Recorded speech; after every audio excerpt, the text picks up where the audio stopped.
If the pilot was the spark that lit the fuse of Walter White's criminal career, Episode 2 is where the brutal, incredibly messy reality of that choice absolutely hits him in the face. Welcome back. Today we're jumping right into our complete analysis of Cats in the Bag, the legendary second episode of Breaking Bad's first season. Throughout this explainer, we're going to break down the anatomy of this entire episode and see exactly how this single hour of television cemented the show's totally unique, signature blend of pitch-black humor and agonizing moral conflict. Okay, let's dive into this. The title of this episode isn't just some random saying, it's actually a super specific cinematic callback. It pulls directly from a line spoken by Sidney Falco in the classic 1957 film Sweet Smell of Success. In that movie, Falco uses the phrase to report that a really tricky, messy issue has been definitively resolved. It's totally handled. So using this as our hook, it perfectly sets a tone of impending, grim resolution for Walt and Jesse. But what's absolutely brilliant here is how this title operates with a dual meaning that perfectly mirrors the chaos happening on screen. On one hand, you've got the common idiom, the cat's out of the bag, meaning a secret is out, which, as we'll see, is exactly what's starting to happen with Walt's family. But going back to that movie quote, the cat's in the bag, means an issue is contained. And that directly points to Walt and Jesse's very immediate, very physical problem. Because, well, they have literally contained the surviving drug dealer Crazy 8 by locking him to a pole in Jesse's basement with a bicycle lock around his neck. So wait, how did we even get to that basement? Let's back up to the inciting incident. The episode actually kicks off with a title card, throwing us back 12 hours to the immediate aftermath of the pilot. Walt and Jesse really think they've ended their extremely brief criminal partnership after supposedly killing both Emilio and Crazy 8 with toxic phosphine gas. They pull the RV out of a ditch, but right as Walt turns the key, they hear it. A rustling sound from the back. It's a terrifying realization. One of the men survived the gas. That single, simple rustling sound is the ultimate catalyst here. It forces our guys into immediate, incredibly drastic action. And this brilliantly illustrates what happens next. With Emilio dead and Crazy 8 breathing but captured, our duo realizes they have a massive cleanup job. They bicker, as they do, and eventually leave their gruesome chores up to a literal coin toss. Talk about a grim division of labor, right? That simple flip of a coin splits our two leads onto wildly different yet equally horrifying narrative tracks. Jesse wins the toss and picks what he figures is the easy job, melting Emilio's corpse in hydrofluoric acid, which, of course, leaves Walter White, a mild-mannered high school chemistry teacher, with the absolute nightmare task of murdering a conscious, captive human being. You really have to look at the stark contrast here. Walt's agonizingly slow, meticulous nature completely clashes with the sheer brutality of his assignment. He actually considers asphyxiating Crazy 8 with a plastic bag, but total moral paralysis sets in. He just can't cross that line into cold-blooded murder. So instead of killing him, Walt ends up serving his hostage a crustless sandwich and water out of pure guilt. He even brings down a bucket, toilet paper, and hand sanitizer. It's absurd.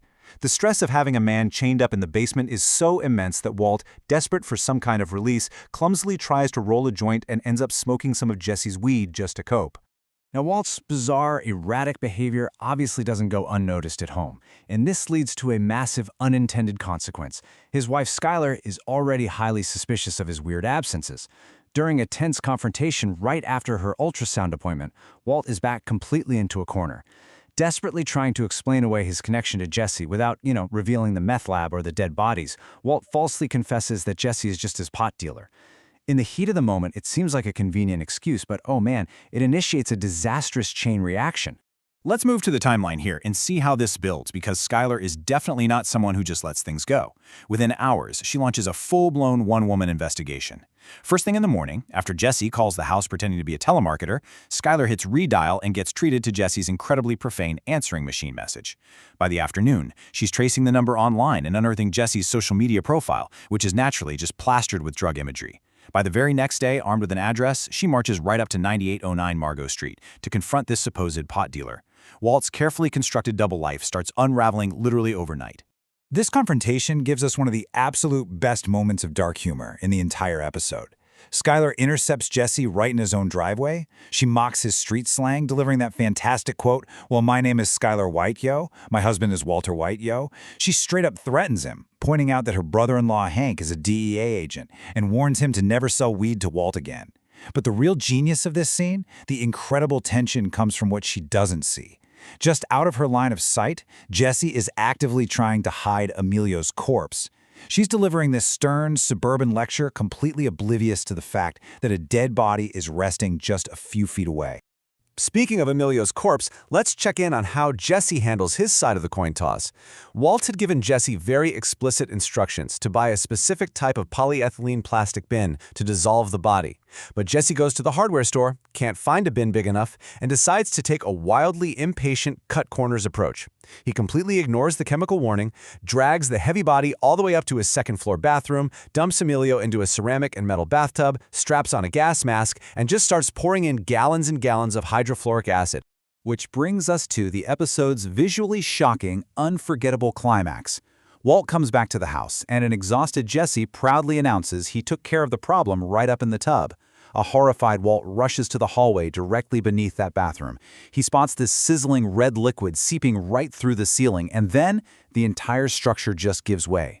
Because the acid didn't just dissolve the body, it completely ate through the ceramic and metal tub and the wooden floorboards beneath it. The ceiling collapses, dropping a disgusting cascade of gore, just this horrifying mix of acid and Emilio's liquefied remains right at Walt and Jesse's feet. It's a gruesome payoff that brutally drives home the reality of their new business. Now, this scene is so iconic, it naturally makes you wonder about the real world. We just watched this horrifying chemical reaction on screen, but is it actually scientifically accurate? Like, would hydrofluoric acid genuinely eat completely through a ceramic bathtub, the floorboards, and the ceiling in real life? Well, what's really interesting here is that the Discovery Channel show Mythbusters actually dedicated an entire special episode to testing this exact scenario. They even brought in Breaking Bad's creator Vince Gilligan and actor Aaron Paul to help test it out. After submerging various materials in the acid for 8 full hours, the results were pretty clear. While the acid quickly broke down the ceramic and plaster, the wood, the metal, and even the raw pork they used to simulate human flesh, they only suffered mild corrosion. So, when it comes to the real-world chemistry of this iconic television moment, the Mythbusters officially declared it busted. While the show is famous for its hardcore scientific accuracy in a lot of areas, this particular setup was definitely a bit of Hollywood magic. The acid absolutely would not have eaten completely through the wooden floor, and it wouldn't have fully dissolved the flesh like we saw. The Mythbusters team concluded that if Walt and Jesse actually wanted to pull this off in reality, they should have used sulfuric acid combined with a chemical accelerator. Okay, shifting gears from science to some seriously fascinating production trivia. The central, gripping tension of keeping Crazy 8 alive in that basement, it almost didn't happen. Originally, the script for this episode had Crazy 8 dying right alongside his cousin Emilio in the RV. However, actor Max Arciniaga's performance as Crazy 8 was so incredibly compelling that the producers literally begged Vince Gilligan to rewrite his fate and keep the character alive longer. This brilliant behind-the-scenes pivot is exactly why the psychological chess match between Walt and Crazy 8 was able to be drawn out, providing the emotional crux of the early season rather than just ending abruptly in the pilot. We'll wrap up our explainer today with this final quote from the episode. Standing over the massive, gory mess in the hallway, Walt delivers a very stern chemistry lesson to Jesse. Hydrofluoric acid won't eat through plastic. It will, however, dissolve metal, rock, glass, ceramic. So there's that. It's a dark, literal lesson about the physical properties of the world around them, but it leaves us with a truly provocative thought. After surviving a totally botched chemical disposal, an escalating DEA threat from his own family, and the agonizing moral paralysis of keeping a hostage in a basement, how in the world will Walt and Jesse's incredibly fragile toxic partnership survive the next phase of this business? Thanks so much for joining me for this explainer, and hey, remember to always check your chemical properties.